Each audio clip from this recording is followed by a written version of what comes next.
Graça e paz, igreja. Estamos encerrando o nosso trimestre de estudo. Estamos finalizando o estudo sobre os dons espirituais e ministeriais. E nesta aula nós vamos falar sobre a multiforme sabedoria de Deus. Encerrar esse estudo falando sobre a sabedoria de Deus. Curva a sua cabeça, vamos entregar esse momento ao nosso Senhor. Senhor Deus e Pai, te damos graça por esse momento. Obrigado pela tua palavra, porque a tua palavra pode ser pregada e ensinada no nosso país com liberdade. Por isso nós te damos graça, Senhor. Pedimos ao Pai que o Senhor nos ajude a entender um pouquinho da tua sabedoria. Tua sabedoria, Senhor, que não tem limites, assim como o Senhor é ilimitado, tua sabedoria também é ilimitada. Pedimos ao Pai que o Senhor nos ajude, complemente, Senhor, meu Deus, aquilo que nós não temos entendido, compreendido, e que possamos, Senhor, enxergar na tua sabedoria o Evangelho do teu Filho Jesus Cristo, as boas novas que vieram ser pregadas. Senhor, nos ajuda a tomarmos posse de tudo aquilo que o Senhor tem dado a nós, pela tua graça e pela tua bondade. Pedimos isso, Senhor, em nome do teu Filho Jesus Cristo. Amém. Então vamos lá, queridos. Nós vamos usar hoje aqui a versão A21, Almeida 21. É uma tradução nova da Almeida. E vamos começar aqui pelo nosso texto áureo. Ele está lá em Efésios, capítulo 3, verso 10. Para que agora a multiforme sabedoria de Deus seja manifestada por meio da igreja aos principados e poderios nas regiões celestiais. Se você tem a tua Bíblia aí, você poderia sublinhar, e eu gostaria de ressaltar isso aqui, ó, por meio da igreja. Então a multiforme sabedoria de Deus ela é manifestada. De que forma? Por meio da igreja. E a verdade prática vai nesse sentido. A multiforme sabedoria de Deus vai além da compreensão humana e é demonstrada ao mundo pela igreja de Cristo. Então somos nós, hein? Igreja, cristãos, individualmente e também como corpo de Cristo, que evidenciamos a sabedoria de Deus nesta terra. Grande responsabilidade que vem sobre nós. A leitura bíblica, nós temos dois textos a serem lidos aqui. O primeiro deles é o de Efésios, capítulo 3, versículo 8 a 10. Diz assim: A mim, o menor entre todos os santos, foi concedida a graça de anunciar aos gentios as riquezas insondáveis de Cristo e demonstrar a todos qual é a dispensação do mistério, que desde os séculos esteve oculto em Deus, que tudo criou, para que agora a multiforme sabedoria de Deus seja manifestada por meio da igreja aos principados e poderios nas regiões celestiais. E o apóstolo Pedro, lá em 1 Pedro, capítulo 4, 7 a 10, diz o seguinte: Mas já está próximo o fim de todas as coisas. Portanto, tende bom senso e estai alertas em oração. Antes de tudo, tende profundo amor uns para com os outros, porque o amor cobre um grande número de pecados. Sede hospitaleiros uns para com os outros, sem vos queixar. Servi uns aos outros conforme o dom que cada um recebeu, como bons administradores da multiforme graça de Deus. Administradores da multiforme graça de Deus. Então, como eu acabei de ressaltar, é uma grande responsabilidade, porque somos despenseiros dessa graça. Nós vamos falar sobre isso um pouquinho aqui. A sabedoria humana, queridos, ela é compartimentada. Compartimentada significa que existem ramos específicos de conhecimento do ser humano. Há um tempo atrás, eu estava conversando com um camarada, uma pessoa, e perguntei qual era a profissão dele. E ele me disse que ele era engenheiro de embalagens. Aquele é um negócio que até hoje me surpreende. Vou ser bem honesto, já faz quase uns 8 anos isso, e ainda me surpreende. Engenheiro de embalagens. Então vejam bem a que ponto chegou a engenharia do compartimento, da compartimentação. engenheiro de embalagens, um ramo da engenharia que se preocupa com o desenvolvimento de embalagens, com o estudo, com a forma como nós usamos os produtos, como é que eles são mais bem acondicionados, etc. E a sabedoria de Deus, ao contrário, ela é multiforme, ela não é compartimentada. Deus conhece todas as coisas sem limites. Eu já falei algumas vezes que, dentre os poderes de Deus, nós temos ali a onisciência, onipresença, onipotência. O que mais me surpreende é a onisciência. Aceitar um Deus totalmente poderoso, que é o onipresente, é fácil. Para mim, pelo menos. Eu entendo Deus que pode todas as coisas, que não tem impossíveis para Ele. Entender um Deus que está presente em todos os tempos, em todos os lugares, melhor dizendo, também eu particularmente também não tenho muita dificuldade de entender. Agora, Deus saber todas as coisas, as passadas, as presentes e as futuras, e não ter área de conhecimento que não esteja ao alcance de Deus, esse é um atributo de Deus que realmente eu fico surpreso. Saber que Deus sabe todas as coisas. O exato minuto em que nós nascemos, que nós abrimos a primeira vez o olho. Deus sabe a hora, o minuto, os segundos, os milissegundos, sei lá até quanto que vai essa contagem de tempo. Mas Deus sabe exatamente quando nós abrimos a primeira vez os nossos olhos. O que nós vimos primeiramente. Sabe a palavra que nós falamos primeiro. Tá bem, queridos? Não foge nada do conhecimento de Deus. Isso é algo realmente, pelo menos para mim, é algo que é assombroso. Realmente é algo magnífico. E a sabedoria de Deus, ela é multiforme. Ela, portanto, não tem área específica de conhecimento. Deus sabe todas as coisas. Quando Jó questiona bastante lá a questão do que está acontecendo com ele, e aí Deus aparece para ele, o que Deus fala para Jó, né? Lá no capítulo 38, verso 4, né? Ele pergunta assim para Jó: onde estava você quando eu lançava os fundamentos da terra? Então, queridos, a gente às vezes não sabe a vida dos nossos pais, a gente não sabe a vida dos nossos avós, bisavós, trisavós, então, né? Os nossos tataravós, a gente às vezes não sabe nem nome, não é verdade? Então, Deus tremendo, sabe de todas as coisas. É magnífico isso. Lá o Salmo 104, versículo 24, o salmista vai falar um pouco dessa multiforme sabedoria de Deus. Ele diz assim: ó Senhor, que variedade há nas tuas obras, fizeste todas com sabedoria, a terra está cheia das tuas riquezas. É impressionante, né? Como todas as coisas, quando Deus fez, Ele fez de um jeito maravilhoso. As coisas se harmonizando. A multiforme sabedoria de Deus, ao criar todas as coisas, Deus acabou manifestando o seu amor. Então, a multiforme sabedoria de Deus é uma expressão de amor de Deus. E essa expressão de amor de Deus, qual é a maior manifestação que nós temos dessa expressão de amor de Deus? É o seu Filho Jesus Cristo. Jesus é a maior das formas de sabedoria de Deus. Quando ele vem à terra e ele vem para resgatar o homem. Lá em 1 Coríntios, capítulo 1, versículo 24, o apóstolo Paulo diz o seguinte: mas para os que foram chamados, tanto judeus como gregos, Cristo é poder de Deus e sabedoria de Deus. Então a sabedoria de Deus está expressa ali em Cristo que andou conosco aqui na terra.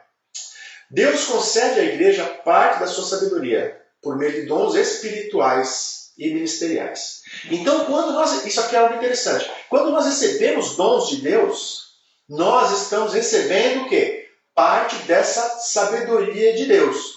Mas como nós não somos como Deus, Deus é infinito, nós somos finitos, nós recebemos o quê? Parte dessa sabedoria. Tá bem? Para quê? Para que nós possamos cumprir a nossa missão aqui na Terra. A missão nossa aqui na Terra é representar os interesses do reino dos céus. Nós pertencemos ao reino dos céus. Então nós recebemos esses dons para quê? Para que possamos exercer as atividades, os atributos aqui na terra, representando o reino de Deus. E para isso, e por isso, né, que nós temos a chamada mente de Cristo, como Paulo também diz lá para os Coríntios, que nós temos a mente de Cristo. Dons espirituais e ministeriais. E aí a gente vai ver que são diversos dons. Lá em 1 Coríntios capítulo 12, verso 8 a 10, vai falar de algo um texto que nós já batemos várias vezes aqui nesse estudo, que são aqueles 9 dons espirituais. Os dons de palavra de sabedoria, palavra de conhecimento, fé, dons de curar, realização de milagres, profecia, discernimento de espíritos, variedade de línguas e interpretação de línguas. Então nós aprendemos que esses são os 9 dons espirituais. Agora, será que, de acordo com a multiforme sabedoria de Deus, será que os dons se limitam a esses 9?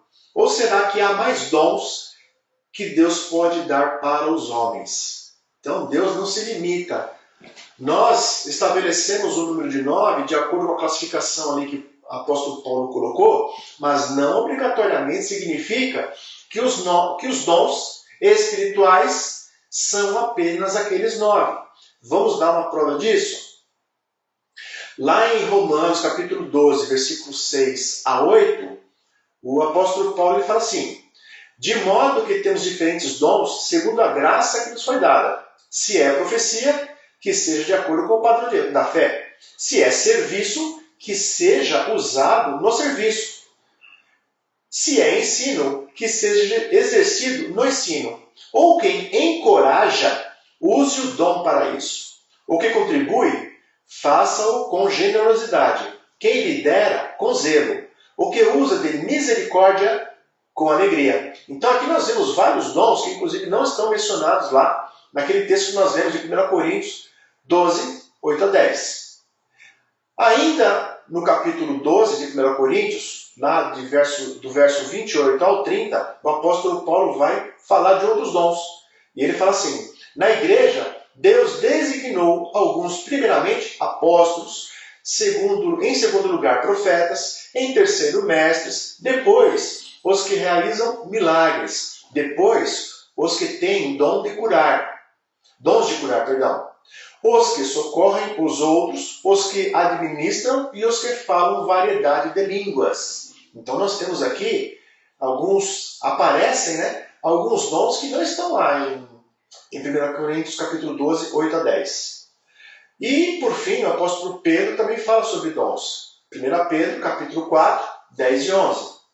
Servi uns aos outros conforme o dom que cada um recebeu, como bons administradores da multiforme graça de Deus. Se alguém fala, então aqui já é um dom, se alguém fala, fale como quem comunica as palavras de Deus. Se alguém serve, sirva segundo a força que Deus concede, para que em tudo Deus seja glorificado por meio de Jesus Cristo, a quem pertence a glória e o domínio para todo o sempre.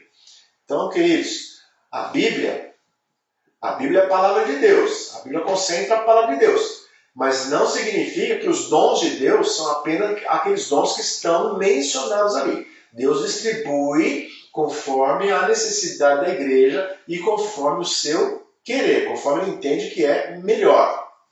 E Hebreus capítulo 2, verso 4, ainda diz, né? Que nós estamos falando aqui. E, juntamente com eles, por meio de sinais, Deus testemunhou feitos extraordinários, diversos milagres e dons do Espírito Santo, distribuídos segundo a sua vontade, como acabamos de falar. Pelo fato da sabedoria de Deus ser multiforme, seus dons não se limitam àqueles que estão descritos nas Escrituras. Tá bem? Então Deus não está limitado a entregar à igreja apenas aqueles dons que foram ditos ali. Tá bem? Por quê? Porque a sabedoria dele é infinita e, portanto, ele pode distribuir conforme a sua boa vontade, conforme ele entender melhor. Dons no sentido amplo. Então nós temos vários dons aí, falamos de alguns dons específicos, né, que estão ali mencionados como dons propriamente. E temos alguns outros dons também que são ditos na Bíblia, nas Escrituras. Um deles é o dom do amor. Dom do amor. Diz lá, um texto bem famoso, né? Talvez o texto mais lido, comentado, João 3,16. Porque Deus amou tanto o mundo que deu o seu Filho unigênito, para que todo aquele que nele crê não pereça, mas tenha a vida eterna. João 3,16. Então Deus amou o mundo, aqui nessa versão diz, porque Deus amou tanto o mundo que deu. Deus, portanto, ele deu. Dar é um ato de agraciar alguém. É manifestar a graça, manifestar o dom. Então, o amor de Deus, representado ali em Jesus, é o amor maior de Deus.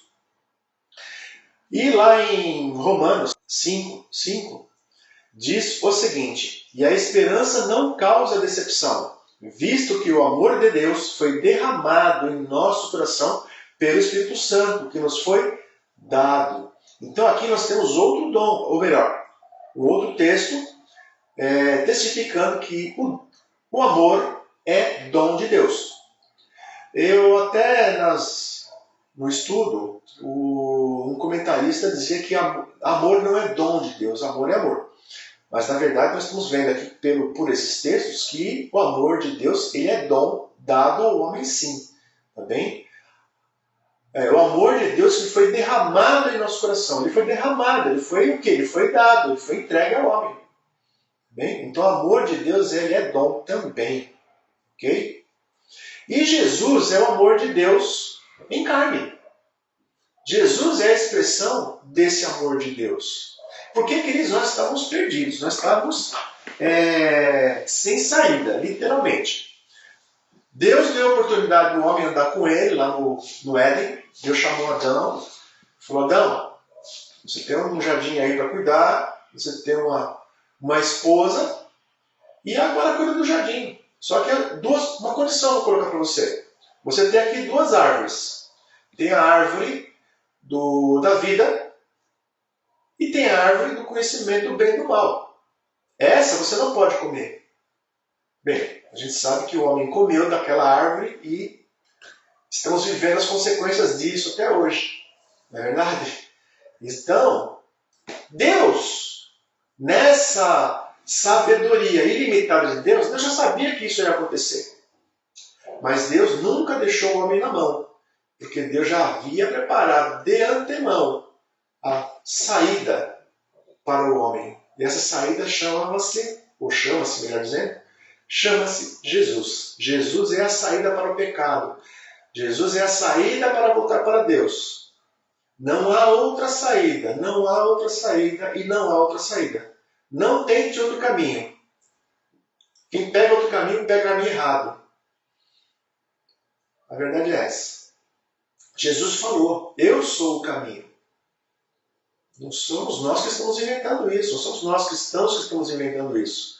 Foi Jesus que falou. Aliás, querido, tem um negócio que é interessante que eu li esses dias, que muitas pessoas às vezes acreditam em Jesus, mas não acreditam na Bíblia.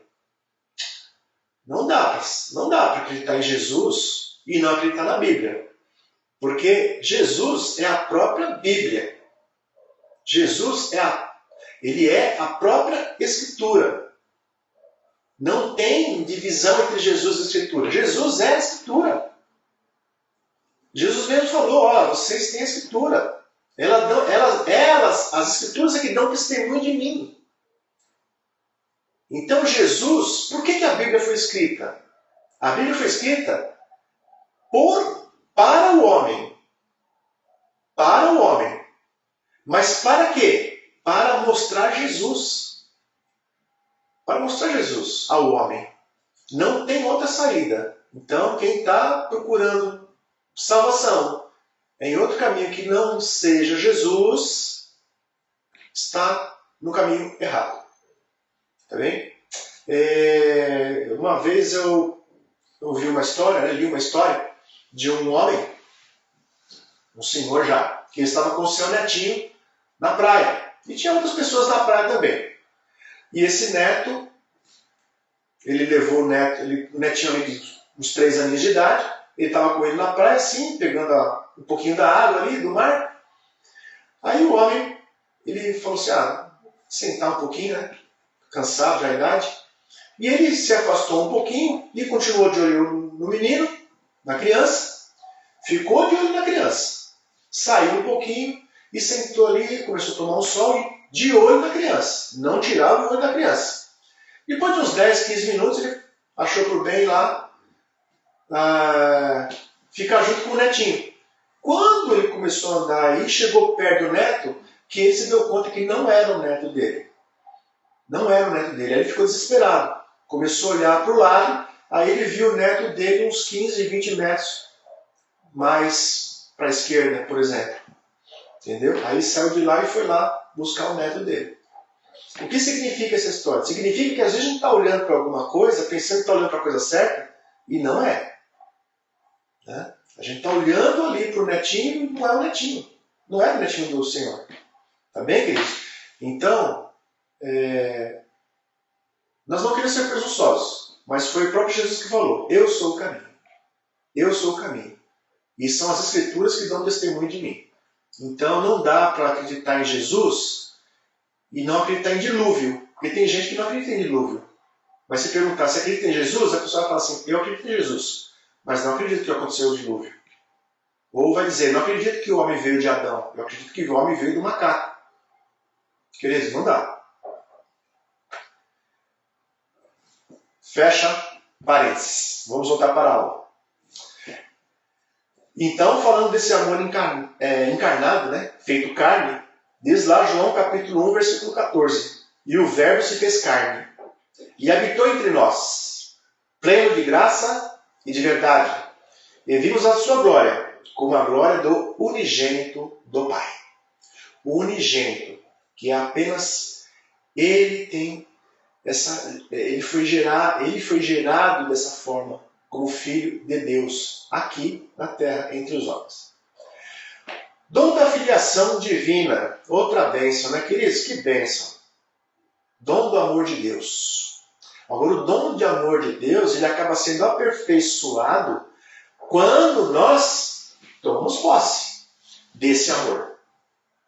E João, ainda o apóstolo João capítulo 1, versículo 12, ele vai dizer o seguinte, mas a todos que o receberam, aos que creram no seu nome, deu-lhes a prerrogativa de se tornarem filhos de Deus. Essa versão A21 diz, deu-lhes a prerrogativa. Mas há versões que diz, deu-lhes o poder, deu-lhes a virtude de serem feitos filhos de Deus. Gente, imagina Deus, o pecado que o homem cometeu em relação a Deus, que era um pecado digno de morte, e Deus agora, ele sabe que ele ama, então ele derrama o amor e ele espera uma resposta nossa. Então, a todos que o receberam, deu-lhes o poder, deu-lhes a virtude, deu-lhes a prerrogativa de se tornarem filhos de Deus. Não existe maior presente que nós podemos querer do que isso. De ter Jesus, aceitar Jesus como Senhor Salvador e, ao final, o quê? Nos tornarmos parentes de Deus, filhos de Deus. E vamos aqui, novamente, falar sobre essa questão do Filho de Deus. Nem todo mundo é filho de Deus. Você ouve muita gente, às vezes, falando assim, eu também sou filho de Deus. Quantas vezes você já ouviu falar isso? Quando a pessoa acha que merece alguma coisa, ela tem direito a alguma coisa, ela às vezes fala isso, né? Mas eu também sou filho de Deus. Filho de Deus, a Bíblia está falando aqui, aos que o receberam. Aos que o receberam. Porque antes desse versículo aqui, o versículo 11 diz que ele veio para os que eram seus, mas os seus não o receberam. Ele está falando dos judeus. Os judeus viraram as costas. Quando a gente fala os judeus, às vezes é até injusto isso, né? Porque Jesus era judeu, os apóstolos eram judeus, o primeiro povo que se converteu era judeus. Quando a gente fala que os judeus viraram as costas, dá a impressão que todo o povo judeu Ele virou as costas, o que não é verdade. A verdade é que os primeiros cristãos são judeus. E foram eles os responsáveis para levar a palavra ao mundo. Mas muitos se voltaram contra ele, muitos não o reconheceram. Então, para se tornar filho de Deus, existe um processo. Um processo. Não basta nascer lá do ventre da mãe. Tem que nascer de novo, como o próprio Jesus falou. Bem? Vamos seguir. Outro dom é o dom do batismo com o Espírito Santo, ou no Espírito Santo. Vamos lá. Portanto, se Deus lhes concedeu o mesmo dom que concedera também a nós, ao crermos no Senhor Jesus Cristo, quem era eu para que pudesse me opor a Deus? Aqui Pedro está se justificando o batismo no Espírito Santo dos gentios, ali da casa de Cornélio. E Pedro está falando assim, olha, se nós recebemos esse dom, e se eles também receberam, quem sou eu para me opor a Deus? Então o batismo é para todos, não era só para os judeus, mas também para os gentios. Dom do crescimento, crescimento da igreja, crescimento na palavra, também é outro dom. 1 Coríntios capítulo 3, versos 6 e 7. Paulo diz, eu plantei, Apolo regou, mas foi Deus quem deu o crescimento. De modo que nem o que planta, nem o que rega são coisa alguma, mas sim Deus que dá o crescimento. Então o crescimento é de Deus. A gente às vezes se empolga, né? A gente às vezes lê um livro e acha que ficou sábio. A gente às vezes é promovido, acha que é o cara. Queridos, todo esse crescimento ele vem de Deus. Ele vem de Deus, é dado. Então não adianta se regozijar achando que a gente é a cereja do bolo. Tá bem? Humildade é uma lição que Jesus veio a nos ensinar. Dom da reconciliação, a reconciliação com Deus, né, por meio da aceitação de Jesus. Lá 2 Coríntios 5, 17 e 18 vai dizer, portanto, se alguém está em Cristo, é nova criação. As coisas velhas já passaram e surgiram coisas novas. Mas todas essas coisas procedem de Deus, que nos reconciliou consigo mesmo por meio de Cristo e nos confiou o ministério da reconciliação. Então todas essas coisas procedem de Deus. Elas vêm de Deus. A salvação vem de Deus. A salvação é dom de Deus. Dom do Espírito de poder, amor e moderação. Lá em 2 Timóteo, capítulo 1, verso 7, olha só o que Paulo diz para o seu discípulo Timóteo. Porque Deus não nos deu espírito de covardia. Espírito de covardia não é dom. Então, porque Deus não nos deu espírito de covardia, mas de poder, de amor e de moderação. A gente às vezes a gente se sente fraca, a gente se sente sem amor e muitas vezes também com falta de moderação. Mas Deus tem nos dado um espírito de poder, ou seja, de coragem para enfrentar, para seguir em frente, de amor e de moderação. Queridos, poder de moderação, dom de moderação. Tem muito crente que, eu não consigo fazer tal coisa, mas Deus não deu Deus de moderação. Eu não consigo falar baixo, eu tenho que gritar. Eu fico muito entusiasmado, eu pulo. Deus deu moderação. Moderação significa estar contido dentro de algo que está esperado. Moderação não é estar abaixo, né? Então, moderação é estar dentro daquilo que se espera. Bons despenseiros. Essa questão de ser despenseiro é algo interessante também. Porque se Deus, veja bem, Deus nos deu alguma coisa. Vocês lembram lá da parábola dos talentos. O Senhor deu talentos àqueles servos, mas depois foi lá e falou assim, e aí? Cadê o que eu te entreguei? A mesma coisa, Deus nos dá dons, assim como Ele também irá nos cobrar. Também irá nos cobrar. A sobriedade e vigilância se espera em todos os crentes, pois todos são despenseiros da graça de Deus. Então, veja lá, 1 Timóteo capítulo 3, verso 2 diz: é necessário que o bispo seja irrepreensível, marido de uma só mulher, equilibrado, tenha domínio próprio, seja respeitável, hospitaleiro, apto para ensinar. Ou seja, tem que haver sobriedade. Sobriedade.